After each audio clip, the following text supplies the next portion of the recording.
Welcome back. Shh. Guys, ready? Thank you. All right. Any questions? Anything in your minds? No questions? Okay, very good. In our last class, we discussed zoning. And in particular, we discussed how to get away from very difficult and burdensome zoning laws. And we discussed there were two primary vehicles. There was the variance, right? The variance was designed for a case-by-case hardship. We're based on unique, extenuating circumstances. The zoning board can give a variance, an exception, if you will, to a specific problem that arises. And generally speaking, the government gets a lot of deference when they decide to grant or decline a variance. The second option was what was called a special condition or a special exception or a conditional use permit. You'll see them spelled all different ways. Special exception, special condition, conditional use permit. They're called lots of things, but you have to know those names at least. And a conditional use permit is a circumstance that is fairly predictable, where the legislature says, we understand that certain problems arise again and again, and if you can check these boxes, you have category 1, 2, and 3, you know, a ramp of 3, 4, 5, right?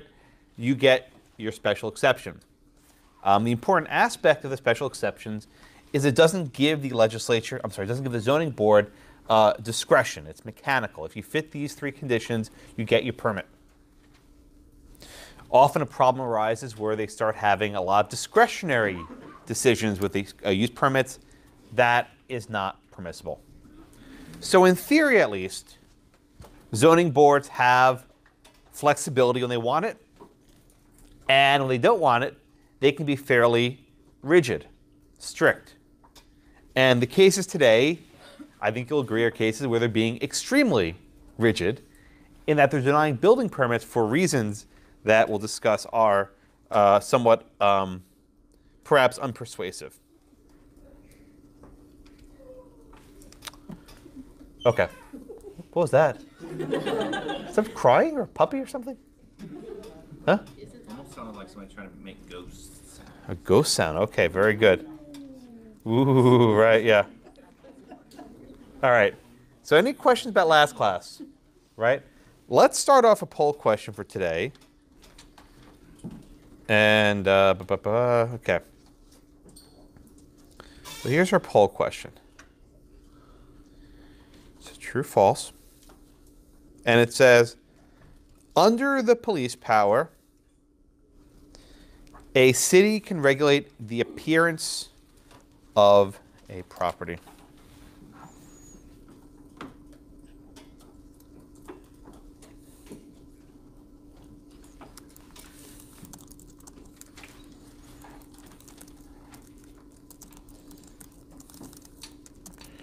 Boy, every single one of my evening students is emailing me. The class is not canceled if you're watching. It's not canceled. We're having class. Damn it. I don't cancel class ever. It doesn't happen. I don't cancel. No. Not scheduled. It's a very different story. No. Seriously. If I tell you in August there's no class, that's a very advanced circumstance. I don't cancel last minute. No, it's a huge difference. You need predictability with the schedule. I'm predictable. You don't cancel it. Last year, I think with Harvey, was the first one to actually cancel a class. That's because the school shut down for a couple days. That was about it. Okay.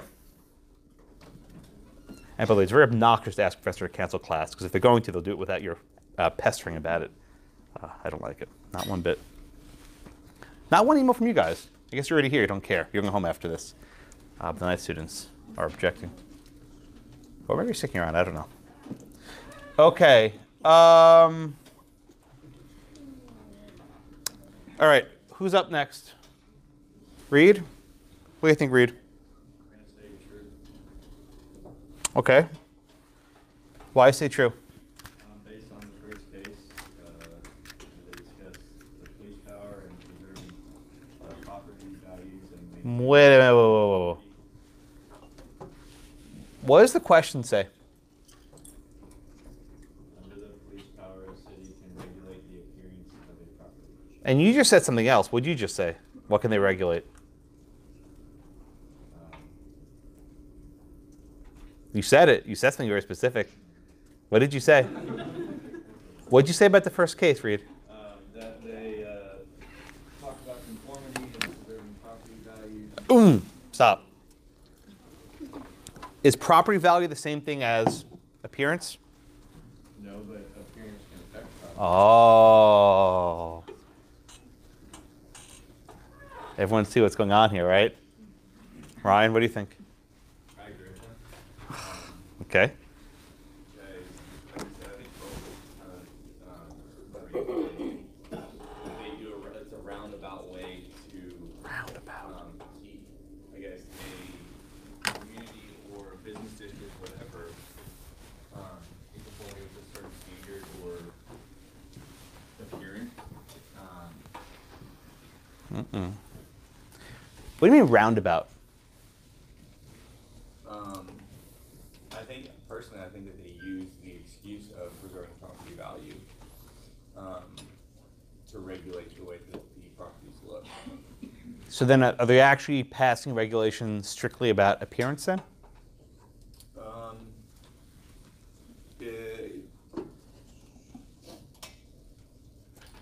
In the second case, they do. Do they? Well, they attempt to in the second case, but it's then said that it's too, the regulations they have are too vague. Okay. Jake, what do you think? Isn't it kind of more about like preserving the character of like an area? And then why does the government want to preserve the character of an area? What does it always come back to? Like general welfare. Okay. And what aspect of general welfare are we talking about here? Well, in the first case, it was like the aesthetic like standards. But is it aesthetics that they're regulating directly? Ryan said roundabout. Caitlin, what do you think? It's just the property value. Yeah. So what's the answer to this question? Well, I guess you're looking for false, but honestly, I feel like you could go true just in a way that it doesn't state that it has to be exactly the appearance of property. Well, let me ask you this question another way. Maybe I can frame it better for you, Caitlin. Can a city deny a permit because they just think a place is ugly and for no other reason? No. Okay. What else is required? Like the standing for it and the property value budget and the general welfare. Very good. Okay. Now we're in shape, right? I think the better answer here is false, right? And it seems counterintuitive, right? It seems counterintuitive. Why is it counterintuitive? Because, wow, pretty closely divided. Because everyone's changing their answer frantically, right? One of these they'll track them who changes it after like 2:07. Both of the cases today seem to presume that the government can regulate appearance. But if you read the cases carefully, appearance is, I like the way Ryan put it, roundabout, right? It's a secondary effect. What they actually say they're promoting are property values.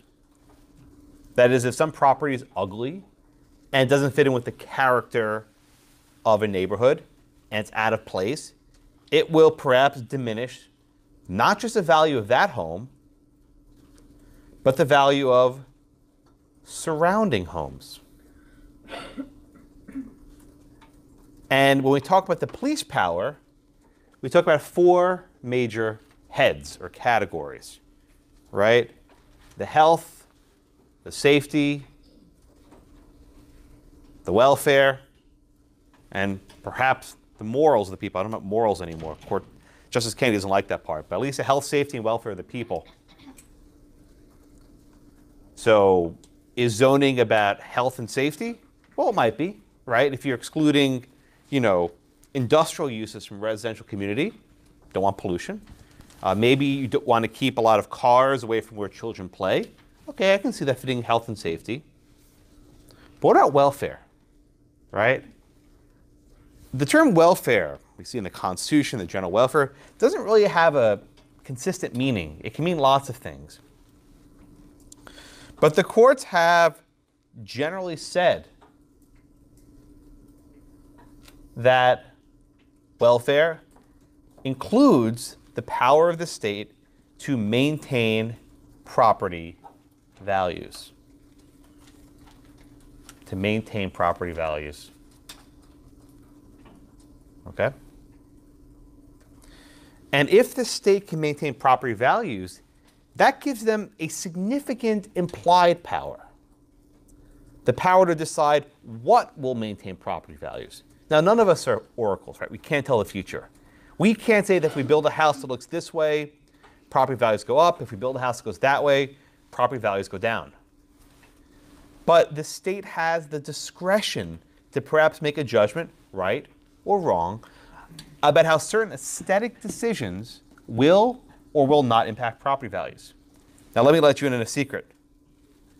Everything impacts property values, right? Everything will impact the character of a neighborhood. Why? Because it's new, right? Anytime you change something, you've made a change. I know that sounds stupid, right? But it's true. Any change you make makes a change to the character of the neighborhood. The only way to maintain the neighborhood character is by not changing anything. But the very nature of a zoning board is someone wants to change. So the zoning boards largely act to keep things the same or to add new things that look the same, or perhaps more precisely, to add new things that the people there like. And this is a big portion of it, right? It's a huge portion of it. The people on these zoning boards are usually not elected, and they're usually not lawyers. Maybe they're architects, maybe they're people who like art, maybe they're people who want to serve on government, don't really have anything else to do, right? There are lots of reasons why people go on these zoning boards. But they're not exercising, in many cases, any sort of fixed set of rules. They're given a lot of discretion. And if they're given discretion based on preserving property values, as we'll see in our two cases today, the Stoyanov case and the Issaquah case, the discretion goes very broadly. And at that point, the only major limitation on that discretion is the 14th Amendment and the Due Process Clause in particular. We've cited this before, right? That the state, and that includes zoning boards, can't deprive a person of their property without due process of law. Now, I'm sure you learned a lot about due process, but there's one component that's very important. A bedrock principle of due process of law is the law must be knowable, right? People must know the law, what's expected of them. If you ever saw, I forget which Harry Potter movie it was, but there was one of the Harry Potter movies where they have these tall columns. They put all the rules on top of these tall columns. Everyone, if you don't know that, it's actually based on Caligula. The Roman emperor would write the laws on paper and then put them on top of these very tall columns so no one could see them. He says, well, the laws are published. You have to know what's expected of you. Oh, wait a minute, we can't see the damn things, right? We have a principle that ignorance of the law is no excuse, right? We all know that from criminal law. But a corollary of that principle is you need to know what the law is, right? The law must be knowable. It can't be hidden. It cannot be secret. But what happens if the law is vague, right? The law is vague. Well, we can argue over how precise the law has to be. I think most laws are probably pretty vague. But there's a doctrine that you should know about today called the void for vagueness doctrine, right? That if a law is so vague that a person doesn't know what's expected of him or her, the law is void. It violates the due process of law, right? You can't give someone a moving target where they have to guess what's required of them, right? They have to guess what's required of them. You know, for example, the state can't say, we make it a crime to do bad things. Right? That's the statute. Right? It's a crime to do bad things. What the hell is that, right? I don't know. What I think is bad, what you think is bad, what a little kid thinks is bad, I don't know. Law has to have some precision. And that area intersects closely with property law in the context of zoning. For example, when you apply for a special use permit or a conditional use permit, there are specific things you have to meet, specific conditions that the legislature establishes. And if you meet those, you get your permit. But the legislature specifies with clarity what's expected of you. With a hardship, it's a little bit tougher.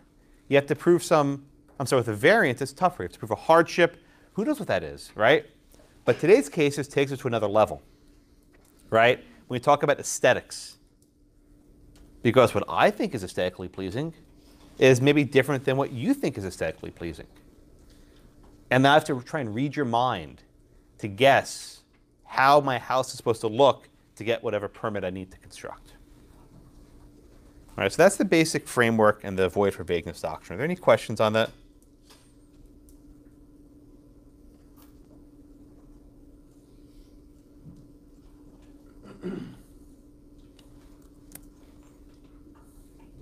Any questions? Okay. Esther, I think you're next. Okay, Esther, you want to give me the facts, please, in Stoyanov v. Berkeley? So we had these realtors who were applied to the building permit. Ooh, you okay? That's okay. At least it didn't spill. Very good. Sorry, Esther, go on, please. For building permits to allow them to construct a single-family residence in the city of Ladue, yeah, Ladue, Missouri. By the way, fun fact, we did Shelley v. Kramer a few weeks ago. The same place that Shelley v. Kramer arose with the restrictive covenant is Ladue. The same place. So they just kind of shifted the way they restrict property. Just you know, it's a very, very particular town. Yeah, go ahead, please. and their plans and specifications were submitted to the proposed residence, which was an unusual design to comply with all existing zoning and regulations and ordinances of the city. And they used the building permit for the construction of the proposed residence on the ground that it wasn't approved by the board. Okay. And there was a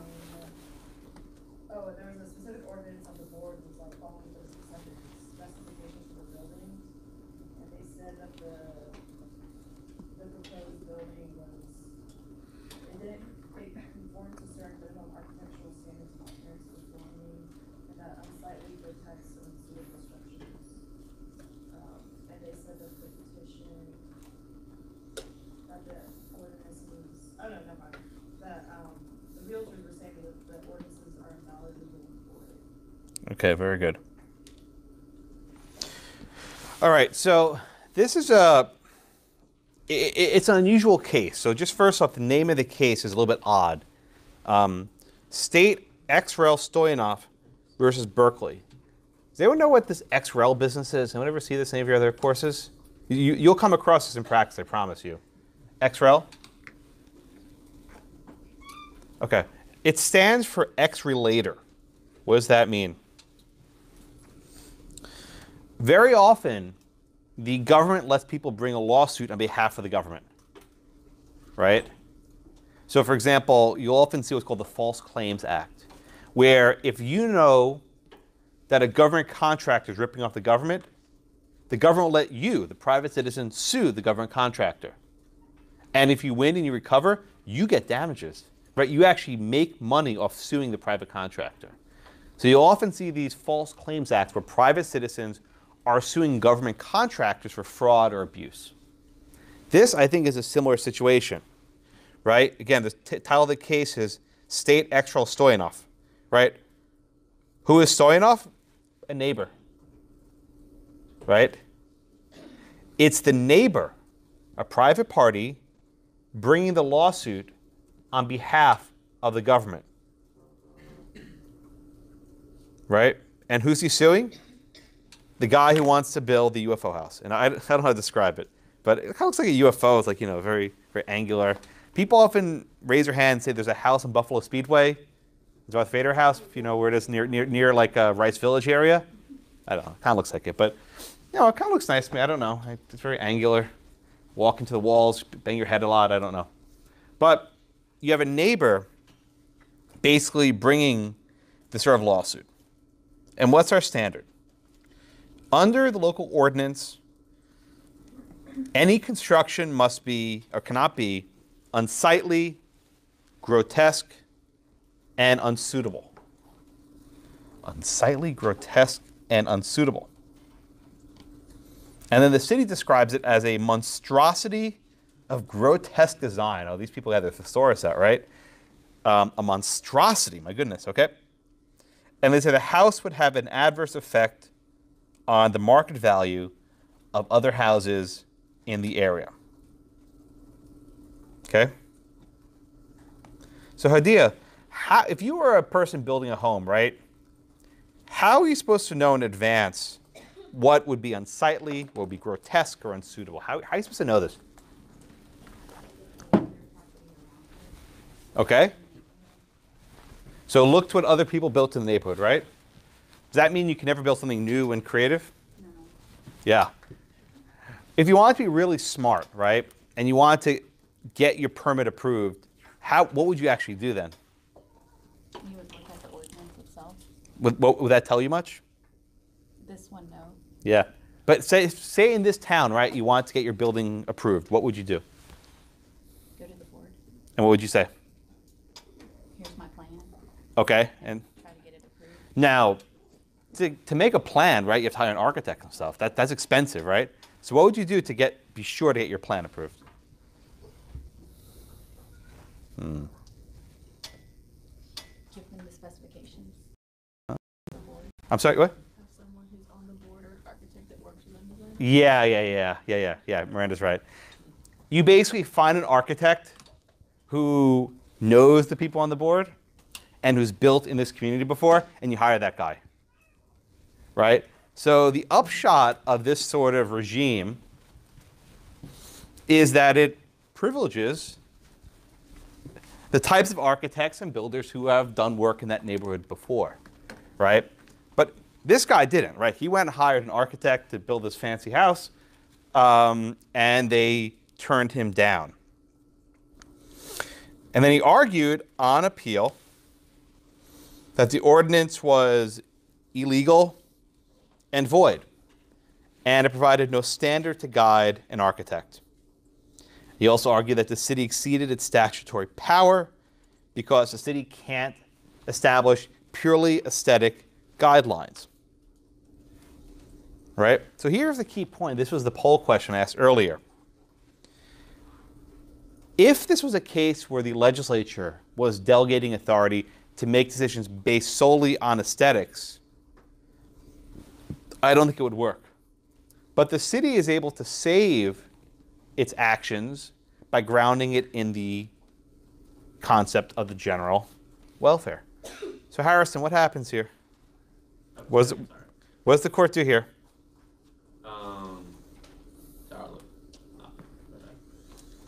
Can you repeat the question? Sorry. What did the court do here? The court, they say that the ordinance was unconstitutionally vague. Okay, why? That they were basically abusing like their delegation of powers. They're trying to. Are you saying the trial court or the court of the Supreme Court? Oh, the Supreme Court. Okay, tell me why.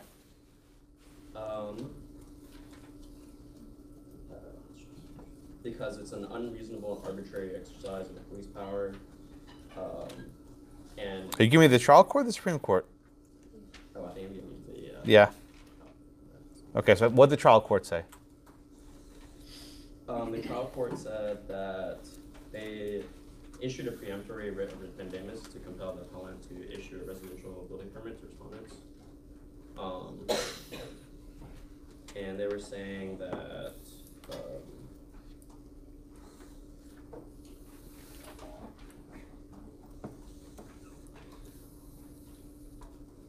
that the zoning regulations were made in accordance with the comprehensive plan, They were designed to promote the health and general welfare of the residents. Okay. So Katie, the trial court said that the ordinance violates the Missouri Constitution, right? What happens on appeal? So on appeal, they just upheld it, basically saying that indirectly it stabilized property values and that was a legitimate objective. Yeah, very good. I think he used an important word, which is stabilize.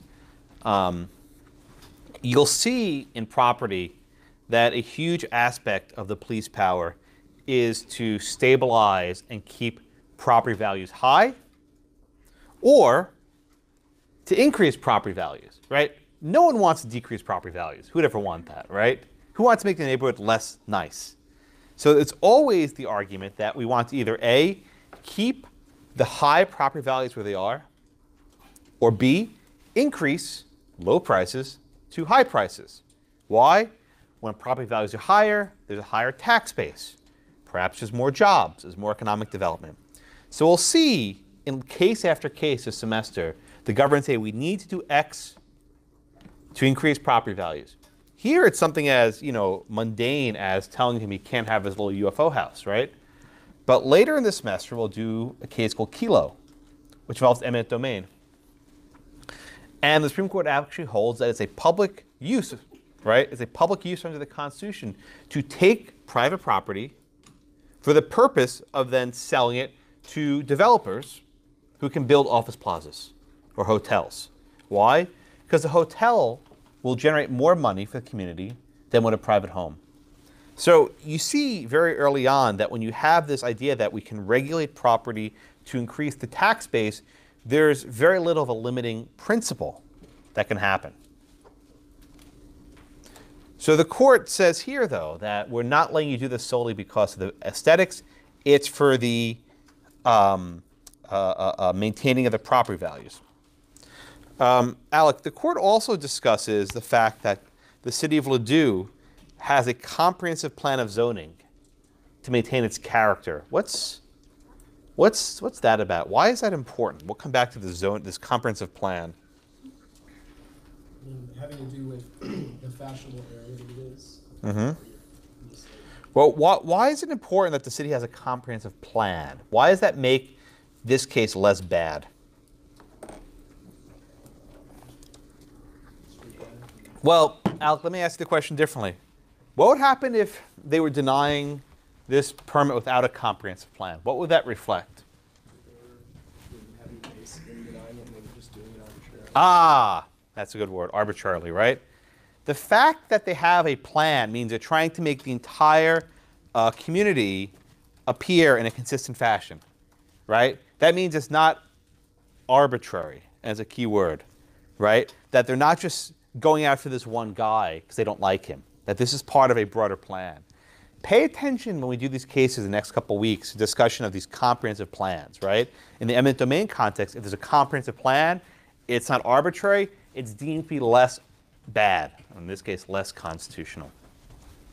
So the court here finds that the denial of the permit based on the aesthetics is rational, right? It's directly related to the general welfare of the community. It says the most cogent reason is to maintain and stabilize property values, right? If this construction goes forward, it might impact the tax base, and then the public would suffer economically. They say that these grotesque structures are detrimental to the stability and welfare surrounding property. Now, do they know for sure that building this will drop property values? I mean, people like it. I don't know. They're guessing. But the courts are not going to second guess these decisions. And therefore, the denial of the permit was not unreasonable or arbitrary. And there's no unlawful delegation of authority.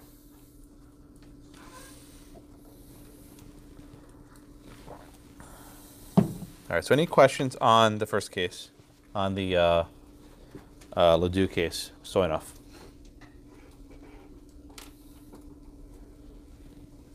No? Okay, I'll move on. You also hear a concept or a term called blight. Now, whenever you hear this phrase blight, B-L-I-G-H-T, and if you look up the word blight in the dictionary, you'll see pictures of like, rundown property, a really bad condition. But the government has understood blight in a fairly broad fashion. And in some cases, if you have, a crack on your cement in your sidewalk, or maybe some, shingles hanging off your house, they can say that your property is blighted. In which case, they can actually use the power of eminent domain to seize it. Again, why? Because blighted property might diminish values of the property and tax base. So once you accept the basic premise that improving prices and tax property is a rational basis, then virtually any property restriction will be upheld. And that's what we'll see in the Kelo case in a couple weeks. All right, so any other questions on that first case?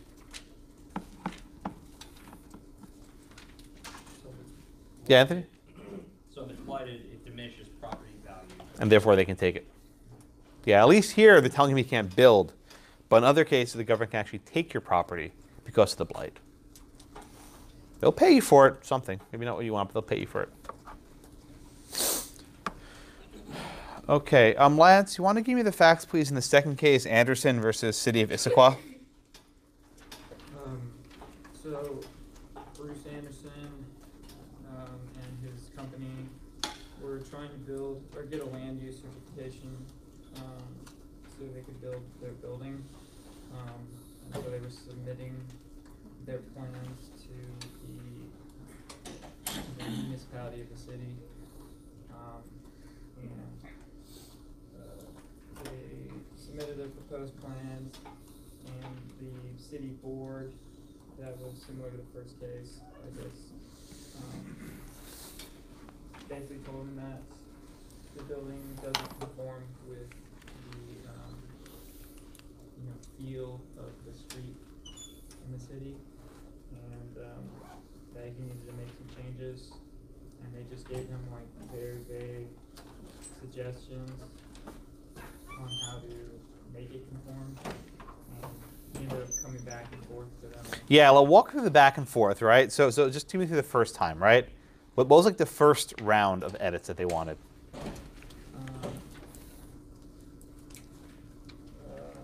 Well, they gave him like 5 like little criterias for the building design. Saying evaluate like criteria for the evaluation, saying quality of design in relationship to the natural setting, the valley, surrounding mountains, the building components, they shall have appropriate proportions in relation to each other and express themselves as part of the overall design. The colors should be harmonious and bright and brilliant colors used only for minimal accent. And stuff like that. They're just basically saying like all the little stuff needs to play into the overall design, and that it can't be super flashy, and it has to fit in with its surroundings. Okay, very good. We have here Gilman Boulevard, this beautiful street in Issaquah, Washington. So by virtue of Google, this is what it looks like. Here's a, whoops, went too far. We have a parking lot with trees. We got the gas station across the street. We have a sort of station there. We have a Benjamin Moore. They have a little wooden balcony. I don't know. Looks like a pretty random street to me. But the people on this board are have a very unique vision of what Gilman Boulevard should look like. So they have this ordinance, right? And here are the conditions. They have to have a design relating to the natural setting, because there's some mountains in the background. That the building components must have proportions. That the colors must be harmonious, but you have to avoid monotony. Right? You have to have harmonious colors, that's colors that fit in, but it can't be monotonous, that is, it can't be the same. and you have to have exterior lighting. So these conditions, to the extent that they even exist, I think are in tension with each other. Because I don't, anyone an architect? Anyone? Like George Costanza? Anyone an actual architect? No? A couple of you left. Good. Okay, I don't get architecture. I recently bought a house. I just don't care about any of this stuff. It makes no difference to me. But it matters to some people. Okay? So the original building was white stucco, a blue metal roof, and was modern style. So at the first meeting of the commissioners, they said that the facade did not fit with the surrounding concept of the area, and they were concerned about the color, and it needs more depth. So they gave an opportunity to revise it. Now just keep in mind, this is not cheap, right? This is not like you scribble something on paper. He had to hire an architect to actually draw these plans up. And then he had to hire the architect again to draw the plans up a second time. They came back with modified plans. They changed the roofing. They changed the color. They added some brick. And the concerns were still not satisfied.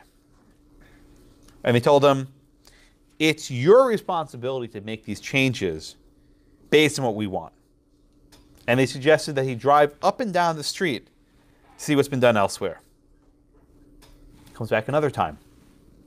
Again, hiring the architect at his own expense. He had an overhang, accents, more brick, whatever. And the commissioner says, you still have not satisfied our concerns. He says you should have maybe sculptures or benches or fountains. It's an auto store, right? He says, drive up and down, right? Figure out what's compatible. It needs major changes. There was another plan with these overhangs and these accents. And they said, nope, this is our signature street. It's still not good enough. You should start from scratch. And by this point, he spent 9 months on this, where he's not making any money, and spent $250,000 on design. And then finally, after all this, they denied his permit. They had these lengthy meetings. They said he wasn't responsive to their concerns. And they said he has to preserve the aesthetic value of the neighborhood. As this works, the first stage is the commissioners, the zoning board, and there's always an appeal. And actually, the city council affirmed it by a 4-3 vote. And then finally, after you go through all these hurdles, like a year has passed by, then you get to a real judge, right? That's the nature of modern property law with the zoning stuff, right? You have to jump through a million hurdles before you get to an actual judge to assess whether your rights have been violated, okay? So we argue that this law was violating due process because it was void for vagueness. Okay, so Khadijah, what did the court hold here? They held that the specifications were so vague to where like he would have to kind of guess at Good. what they wanted. So for like just like a common intelligence would be Yeah, very good. guessing like that is considered unconstitutional. Yeah, very good, very good, very good. So the court holds that this regime is void for vagueness, right? That the code sections do not give effective or meaningful guidance to applicants. And that unfortunately, the commissioners base their judgments on subjective feelings, right? And they hold that the ordinance is facially unconstitutional. This is an important distinction. Does everyone know what facial versus as applied distinction? Kendall, do you know the difference between facial and as applied?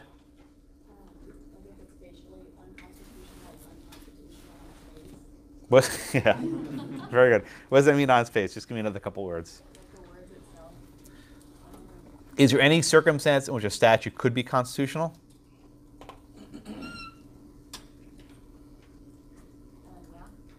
Was that a nah? What was that? Oh, yeah. No, the answer is no. Okay. I heard nah. Like, you're trying to gauge my reaction. I got you. Nah? No. Facially unconstitutional means that in every single circumstance the statute's void. That there's not a single circumstance where this might be a valid law. Right? That the statute itself is unconstitutional in all regards and that can no longer be enforced anywhere or any circumstance. With an as-applied challenge, the statute may be valid in this circumstance or this circumstance, but as applied to you in your circumstance, it is not valid. But here the court declares it unconstitutional on its face, right? You can't tell someone to drive up and down the street and decide what is good and bad. right? You need to have some sort of settled meaning for the words. Okay? There's no guidelines to follow. And it's not enough that you have what they call procedural safeguards, right? The mere fact that you can appeal this to a real judge after a year of litigating with all these $250,000 in fees, that's not enough, right? Now, the court here does not hold, and this is an important point, the court does not hold that the government can never consider aesthetics, right? They do not hold that, right? They suggest that other standards may be specific enough, or maybe if they give you specific colors to use, or specific building materials, brick or stucco, whatever, right? Or specific dimensions, so many feet by so many feet, right? That an aesthetic code may pass constitutional muster. But the key point is a person does not have to guess what the law is. Therefore, the permit had to be issued. Again, this I think is a rare case, which is why it's in your book. Usually the government upholds these sorts of codes. The courts uphold them. So this I think is something of an outlier.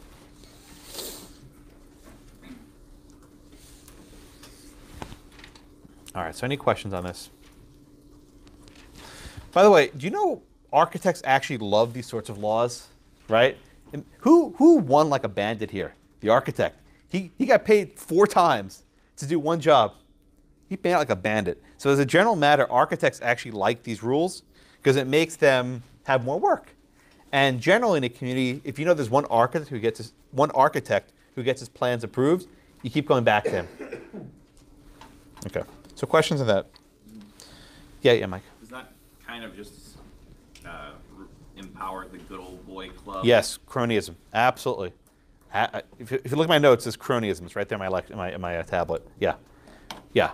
No, it does. It privileges certain architects over others because they're the ones who they're known and they'll get approved. Let me talk for a little bit about the First Amendment and freedom of religion. There used to be a lot more in your casebook and they cut it out. I don't know why. But because now you actually need to know about the First Amendment on your exams, might as well mention it here in this context.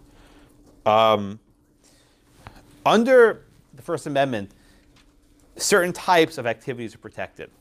And the courts have actually held that pornography, right, adult entertainment, strip clubs, and the like, are protected by the First Amendment. We did a case like this with the adult bookstore last week. I think we got in trouble. Okay? So the government can't ban an adult bookstore outright. They can't ban a strip club outright. But they can do something related. They can say, aha, we conclude that around strip clubs, there are going to be a lot of unsavory people, right? A lot of bad people, that they congregate around these sorts of establishments. So we want to regulate not the primary effect, which is a strip club, but we want to regulate the secondary effect, right? The stuff that gravitates around these bad places. So therefore, we're going to say strip clubs have to be located on the outskirts of town. Notice in Houston it doesn't exist. Just drive down Richmond Avenue, right? But in most cities, you have to put strip clubs in the outskirts of town. Or they say we'll regulate how far they can be from schools and playgrounds and churches and the like. So the courts have actually said that that's permissible, that you can't ban these things out of existence, but you can regulate where they appear. And this is what's known as the secondary effects doctrine. There's a note in your book, which I didn't assign, but if you want to read about it, there's a little bit you can read about it as well. The case is called Schad, S-C-H-A-D, versus Borough of Mount Ephraim. Right? It's in this little reading on First Amendment, which I didn't assign. Okay. One other aspect discusses signs. Believe it or not, there's a lot of litigation of what kind of signs you can put in your lawn. There's another case from Ladue, Missouri, where they basically try banning political signs being put on your window or in your lawn. Now we're ripe for an election. There are signs everywhere. And the courts generally hold that the state has the ability to limit advertising to reduce clutter, right, to have things visually aesthetically pleasing. But they can't do so in a way to target only certain types of signs. All right, it's called a content-based or viewpoint-based restriction. So the government can regulate clutter on the side of the road, but it's hard to regulate signs. I think this is an area where the court's in pretty stable position. Okay. Is there any questions about that? Anything in your minds? All right, go and beat the traffic. Take care. I'll be here. I'm not going anywhere. You guys go home.